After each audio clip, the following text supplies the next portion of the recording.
우리가 너무나 잘 알고 있는 본문의 이야기입니다. 예수님께서 중풍병자를 고치신 사건입니다. 예수님께서는 이 공생애를 시작하신 후 여러 지역을 다니시며 귀신을 내쫓으시고 또한 병든 자를 고치시고 그렇게 또 하나님의 나라를 전파하는 사명을 감당하셨습니다. 이것이 예수님의 사역의 본질이자 핵심이었습니다.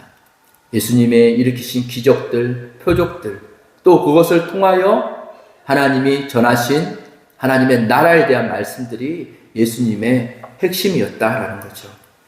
복음의 선포와 영혼의 회복, 이것이 예수님이 이 땅에 행하신 사역이었습니다. 그렇게 어느 날 예수님께서 가버나움이라는 지역으로 다시 들어가셨습니다. 예수님께서는 그 지역 일대에서 주로 사역을 하셨거든요. 예수님이 가버나움으로 다시 들어가셨다라는 소식을 들은 많은 사람들이 예수님이 계신 집으로 몰려들었습니다. 집안은 사람들로 가득 찼죠. 문 앞에까지도 설 자리가 없을 만큼 가득 찼다라고 오늘 성경은 말합니다. 그곳에서 예수님께서는 역시나 하나님의 하나님의 말씀을 전하고 계셨습니다. 그때 사람들이 한 중풍병자를 데리고 왔습니다. 사람들이 한 중풍병자를 4명에게 매어 그렇게 데리고 왔습니다. 성경은 우리가 오해하는 것 중에 하나가 이 4명이 한 중풍병자를 데려왔다라고 오해하는데, 성경은 사람들이 한 중풍병자를 데려왔다. 그런데 중풍병자가 걸을 수 없으니까 4명에게 매어서 왔다라고 말해요.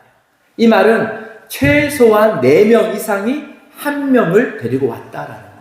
그보다 많은 사람이 한 중풍병자를 위해서 그 어려운 발걸음들을 했다라고 또 생각되기도 합니다. 이 장면을 보면서 저는 이런 묵상이 들었습니다. 한 영혼이 천하보다 귀하다라는 그 하나님의 말씀이 생각났습니다. 이 사람들은 그 중풍병자 한 사람을 위해 발걸음을 옮겼죠. 사랑하는 여러분, 우리도 이런 마음을 가진 하나님의 교회와 하나님의 성도들이 되어지기를 원합니다.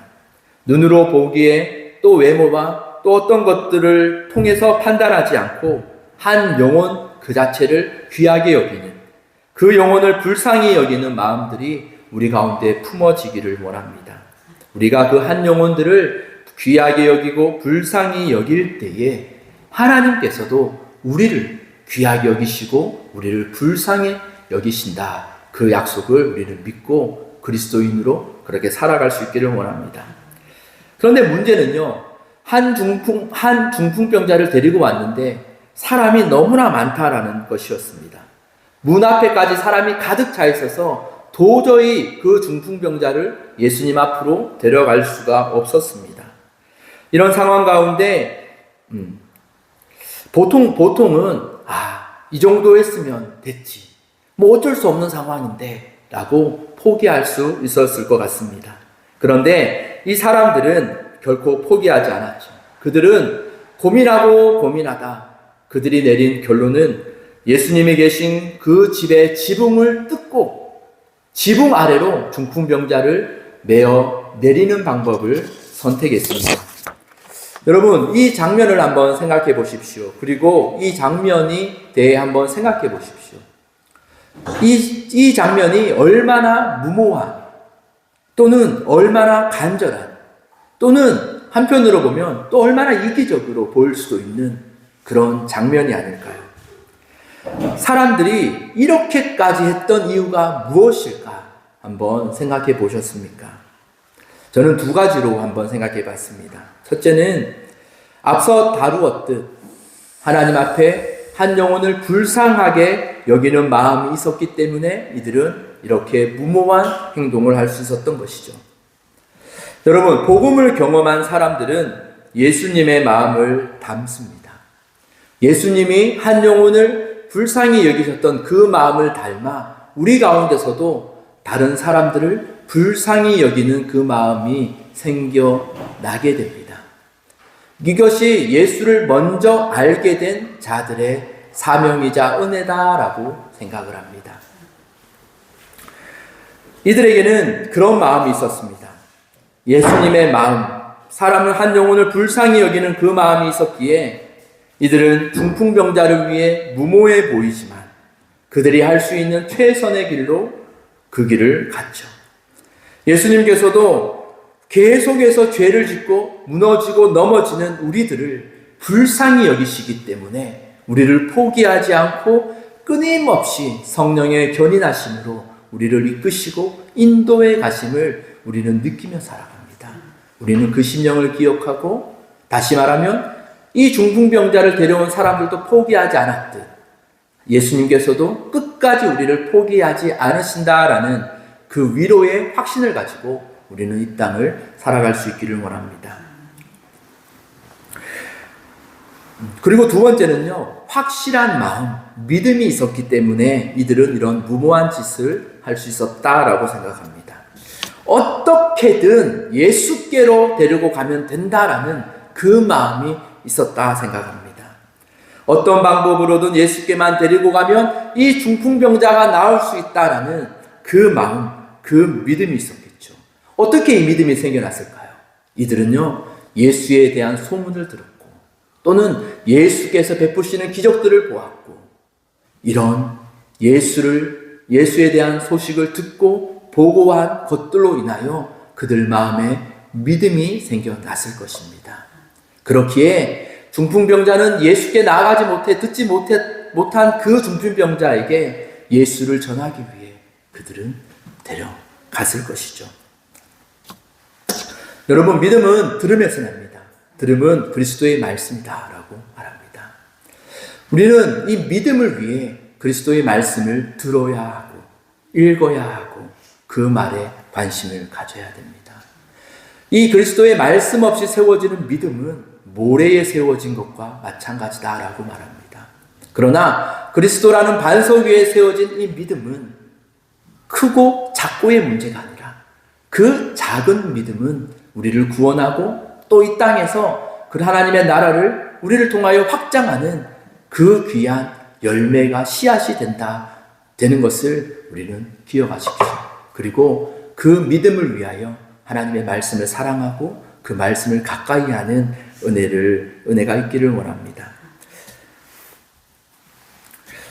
이들은요, 앞서 말했던 그런 믿음이 있었습니다. 예수께만 데리러 가면 돼. 예수께만 데리고 가면 뭔가가 될 거야 라는 그 믿음. 어떤 방법으로 어떻게 이루어지겠지라는 것들은 모르지만 어찌됐든 확실한 것은 예수께로 데려가면 돼. 왜? 예수께 나간 사람들은 고침을 받았어. 그것들을 보았기 때문에.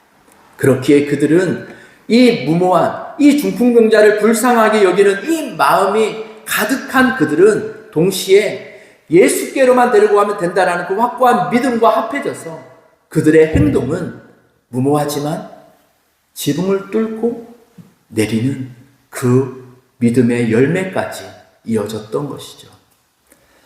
이것은요, 많은 손해를 감당해야 될 수도 있었던 사건입니다. 왜냐하면 남의 지붕을 뜯고 내렸다라는 것은 그에 대한 보상과 많은 사람들의 질타를 받을 수도 있죠.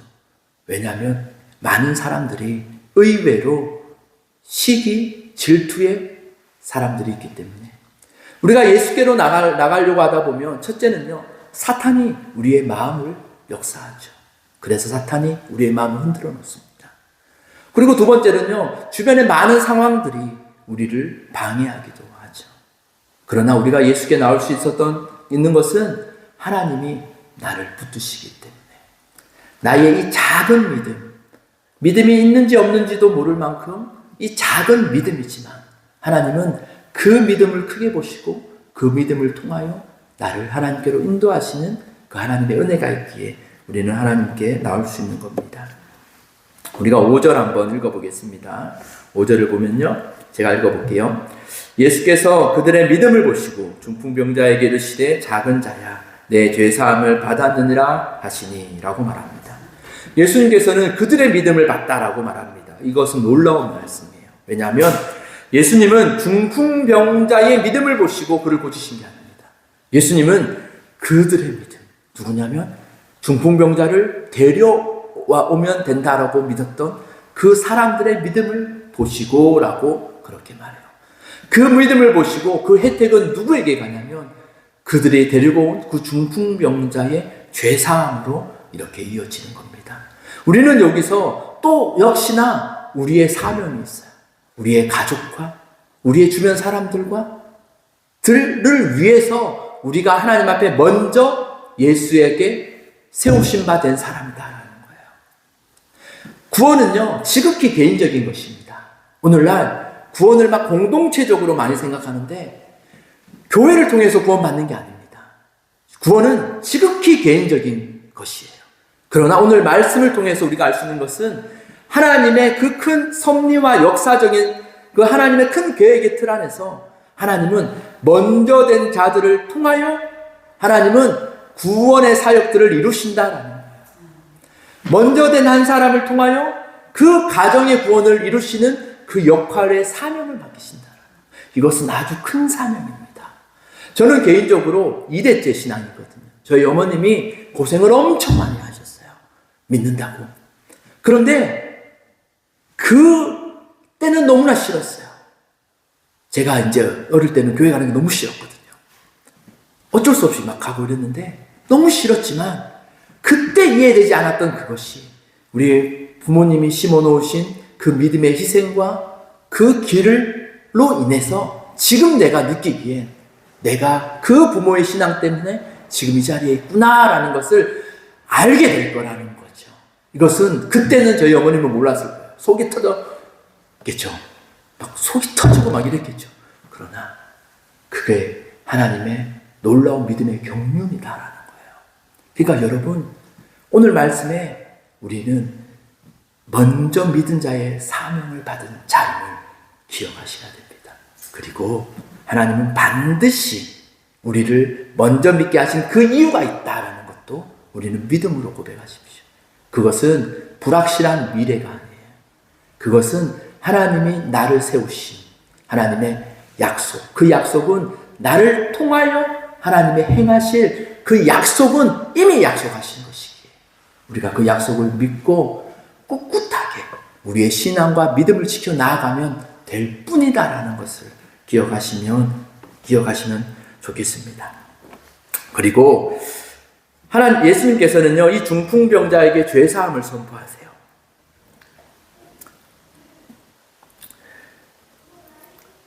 그런데 우리가 주목해야 될 것은, 한번 생각해 봐야 될 것은, 예수님은 중풍병자에게 작은 자야, 내 죄가 사함을 입었느니라 라고 말씀하시지만 정작 사람들이 원했던 것은 무엇일까라는 거예요. 중풍병자를 그렇게 데려왔던 사람들이 원했던 것, 그 중풍병자가 내려온 모습을 보고 주변에 보던 사람들이 원했던 것은 죄사함이었을까라는 거예요. 아마도 그들은, 사람들이 원했던 것은 병이 치유되는 것을 보기를 원했을 것입니다. 그런데 예수님께서는 조금 뜬금없이 죄사함을 입었다라고 말씀하십니다. 왜일까요? 예수님께서는 아셨죠. 인간의 가장 근본적인 문제이자 가장 중요한 것이 바로 죄라는 것을 아셨습니다. 그렇기에 예수님께서는 그 믿음을 보시고 그들의 죄를 사해 주시는 큰 은혜를 베풀어 주신 겁니다. 여러분, 우리 가운데도 우리가 날마다 하나님 앞에 예배하는 이유, 날마다 하나님 앞에 나가는 이유 중에 여러 이유가 있지만 가장 중요한 것은 죄 사함을 위해서입니다. 우리는 날마다 하나님 앞에 회개하며 날마다 하나님 앞에 우리의 죄를에서 우리를 구원해 주신 그 하나님의 은혜를 고백하며 생각만으로 머무르지 말고 우리의 입술과 마음으로 고백하며 감사함으로 나아가고 회개의 자리로 날마다 나아가야 됩니다. 그것이 우리의 신앙을 날마다 지키는 가장 근본적인 해결책이자 예수께서 십자가에서 죽으심으로 이루신 우리의 특권이에요. 회개는 특권입니다.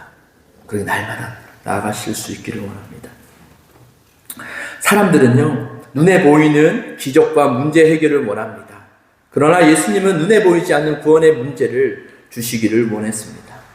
사랑하는 여러분, 우리도 예수님께 복을 구하고 평안을 구하기도 합니다. 그런데 그 무엇보다 가장 먼저 되어야 하고 가장 중요한 것은 죄사함의 복임을 잊지 마십시오. 그리고 우리는 그 죄사함을 복을 받은 자임도 우리는 잊지 마십시오. 내 제사함을 받았느니라 라는 말씀보다 큰 축복은 없습니다. 그런데 그 자리에 있던 사람들 가운데 서기관들은 마음으로 의심했습니다. 아니, 딴지를 건 거죠. 하나님 외에 누가 죄를 사할 수 있냐? 저 사람이 뭔데 죄사함을 하냐? 그냥 병이나 고치지. 그냥 그런 기적이나 베풀어서 그렇게만 하지. 뭔데 죄사함을 선포하냐? 라고 그러는 마음으로 생각했다라고 말해요. 그때 예수님께서는 그 생각을 하셨습니다. 예수님은 생각을 하시는, 마음을 통찰하시는 분임을 기억하십시오. 그리고 예수님 앞에 정직하게 살아가야 합니다. 예수님께서는 그들의 생각을 하시고 이렇게 말해요. 중풍병자에게 뇌 제사함을 받았느니라 하는 말과 일어나 네 상을 가지고 걸어가라 하는 말 중에 어느 것이 쉽겠느냐라고 말해요. 이는 인자가 땅에서 죄를 사하는 권세가 있는 줄 너희로 알게 하려 하노라 라고 말씀하십니다. 그리고 즉시로 예수님은 내가 내게 이르노니 일어나 내 상을 가지고 집으로 가라 라고 선언하십니다. 즉 예수님은 보이는 기적을 통해 보이지 않는 죄사함의 권세를 증명하신 것입니다. 사랑하는 성도 여러분, 우리들의 관심은 어디에 있습니까? 죄사함을 받았느니라 하는 말과 일어나 걸어가라 라는, 집으로 가라 라는 말씀 중 어느 것이 더 어렵게 느껴지십니까? 구원의 은혜를 아는 자들은 그 죄사함이 더 어렵게 느껴질 것이다 라는 것을 알 겁니다. 그러나 반대로 세상적인 것에 마음이 치우친 사람들은 오히려 기적이 더 어려울 것이다 라고 생각을 할 거예요. 왜냐하면 구원의 문제는 눈에 보이지 않는 문제이기 때문에. 구원의 문제는 예수님이 이렇게 선포하시고 기도 좀 해주시고 보내셔도 구원의 문제는 표시가 나지 않는 문제입니다. 그러나 실제로 이 중풍병자가 일어나 걸어가는 문제는 세상 사람들에게는 훨씬 더 어려운 문제였을 거예요. 그렇기에 예수님께서는 그들에게 오히려 그 어려워 보이는 그 문제를 선언하심으로 그가 눈앞에서 일어나 걸어가는 기적을 보이심으로 예수님은 앞서 먼저 얘기하셨던 죄사함의 은혜를 그들에게 선언하신 것입니다. 중풍병자는 예수님의 말씀대로 일어나 상을 가지고 들고 걸어갔습니다. 그 모습을 본 사람들은 놀라 하나님께 영광을 돌렸다라고 말합니다. 사랑하는 여러분, 예수님께서는 많은 기적들을 베푸셨습니다. 또 많은 표적들을 보여주셨습니다. 그것이 예수님의 사역의 아주 중요한 한 부분이었습니다. 그리고 오늘 또 여전히 저는 이 예수님의 기적과 예수님의 이름으로 선포되는 많은 이적과 표적들이 오늘날 또 여전히 나타나고 있다라고 저는 믿습니다. 그리고 저 또한 그것들을 경험하며 살아갑니다. 그러나 우리가 기억해야 될 것은 그 많은 표적과 이적들은요, 무엇을 위함이냐면 하나님의 복음을 위함입니다. 예수님께서 그 많은 표적들을 보이신 것은 결국은 하나님께 영광 돌리기 위함이다. 예수께서 하나님 나라를 선포하시고 그들이 그 선포를 듣고 믿게 됨으로 인하여 그 믿는 자들을 통하여 하나님이 영광 받으실 그것을 위함이다라고 성경은 여러 군데서 증언합니다. 그러나 아쉽게도 많은 사람들이 예수의 복음을 듣고 또 기적을 보고 경험하고도 모두 믿음이 생기는 것은 아닙니다. 예수님을 따르던 많은 무리 중에 단지 기적을 구경하고 기적을 목매어 따라다니는 사람들이 있었습니다. 반대로 예수님의 말씀과 기적을 보고 예수님을 진정 따르는, 믿음으로 따르는 제자들도 있었습니다. 오늘 우리도 함께 모여 예배하지만 그저 구경꾼이 될 수도 있고 그것이 아니라 진정 믿음으로 예수를 따르는 자들이 될 수가 있습니다. 여러분들은 어느 것을 선택하겠습니까? 여러분, 혹시나 우리 마음 가운데 예수에 대해 예수를 그 기적을 보고 예수에 대해 믿음으로 따라가는 아니라 구경꾼으로 따라가는 마음은 아닌지 우리 마음들을 돌이켜보아야 합니다. 우리는 이제 말씀을 맺고자 합니다. 사랑하는 여러분, 예수님은 단지 병을 고치거나 기적을 베푸시는 분이 아닙니다. 예수님은 단지 우리의 현실적인 문제들을 해결하시고 마음의 어려움을 해결해 주시는 분이 아닙니다. 그것은 예수님의 사역이 하나지만 예수님은 궁극적으로 우리의 죄를 사하시고 우리에게 영원한 생명을 주시기 위해 그 모든 것들을 행하시는 분입니다. 예수님께서도 오늘 우리에게 이렇게 말씀하여 주시기를 원합니다. 작은 자야, 내 죄사함을 받았느니라. 우리가 이 말씀을 깊이 말씀을 받고 그 말씀을 새기며 또한 한 주간 그렇게 살아갈 수 있기를 원합니다. 하나님께서 우리에게 주신 은혜의 방편이 있습니다. 하나님을 알고자 하는 그 방편들이 있습니다. 그것은 말씀과 기도와 예배와 복음 전파를 통하여 하나님은 자신을 우리에게 계시하신다라고 말씀하십니다. 우리는 한 주간 살아갈 때 하나님의 주신 그 방편, 그 말씀에 따라 말씀을 가까이 하기를 사모하십시오. 또한 하나님 앞에 매일매일 회개하며 기도의 자리로 나아가기를 결단하십시오. 그리고 이 중풍병자를 데려온 사람들처럼 우리가 우리 주변의 사람들을 위하여 그들의 구원을 위하여 우리가 복음을 전하기도 하지만 기회가 되지 않는다면 그들을 위하여 그들의 구원을 위하여 중보하는 그 복음 전파의 사명을 감당하십시오. 그렇게 우리가 하나님이 우리에게 주신 사명을 하나하나 감당하며 나아갈 때에 하나님은 우리를 통하여 하나님 영광 받으시고 우리에게 하나님의 뜻을 알려주시고 우리의 삶에서 하나님을 경험하는 그런 믿음의 견고한 자들로 세워주실 것입니다. 그렇게 성령님의 힘입어 새 힘을 얻어 살아가는 우리 모두가 되기를 소망합니다. 기도하겠습니다. 하나님 아버지 감사합니다. 죄사함의 권세를 가지신 예수님이라는 제목으로 말씀을 나눴습니다. 이 시간 하나님 함께 하여 주시고